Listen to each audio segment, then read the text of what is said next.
अरे छतरी भौजी वाह बहुत अच्छा का कहता रे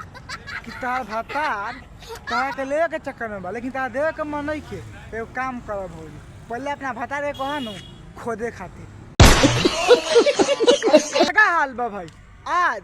हम फिर से बात कर ले बानी बुलेट राजा तो भाई तुम समझ सकता है लोगन कि बुलेट राजा गाना कैसा ना वाला भाई कसम से कहते हैं आज के वीडियो नु बहुते गाना फार बनल बा आ गाना फार हम बनाएंगे तो वीडियो बना के बस एक ही मकसद बा और कई मकसद वाला आप सभी को दिल से हंसाने के लिए ना किसी को दिल को ठेस पहुंचाने के लिए वीडियो पूरा देख ली और देख के भूल जाओ तो बिना कोनो लाल सुन के आज के वीडियो स्टार्ट करता हूँ। अरे तार बहन चुदो वाह बहुत अच्छा तू करे ना देबू लव वाला लीला हो एगो काम ना करा भौजी तार भाता नु माने वाला नहीं के कसम से कहतन हाँ अगर भैया के झाड़ छिल के वो मलहम लगा देब नु पक्का मान जी हम।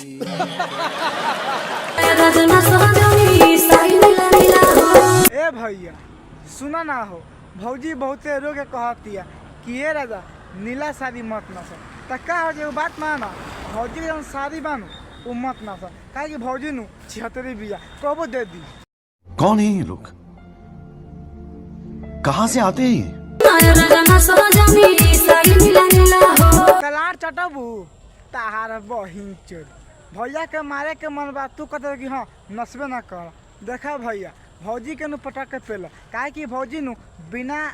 देखो भौजी तक दीना तो काम कर अब दीना तो गलती टाइम से होइए गल बा बाग रे बहन चोर बोले का बोल दे निका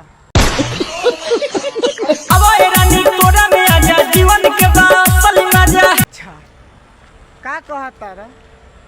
कि कोरा में आजा आ जीवन के असली में मजा। ए भैया तू का चाहता कि भौजी तारा कोरा में जाओ और भौजी के झाड़ छिल के तू पेल देब। ए भौजी ये सारा के बात मत मानी है तला के पैर तक जब तक मुंड बनिए गल बा भौजी के लांगे उठाओ अमर आजा सारे बुरी छू छू न बनल बा मुंड करे तो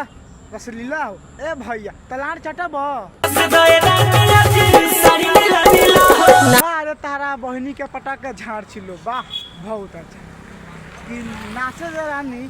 आज सारी नीला नीला हो। देखा भैया ऐसे भौजी के देवे का मन नहीं के आ तू ले के चाहता तो कोनो दिक्कत नहीं के अगर भौजी के ले के मन मानू तो भौजी के पर झाड़ छिला आ झाड़ लगा के तेल लगाओ आ तेल लगा के मरियो अगर ना दीनू तो भेज दिया बाका बोलोगे मुताये दी हम।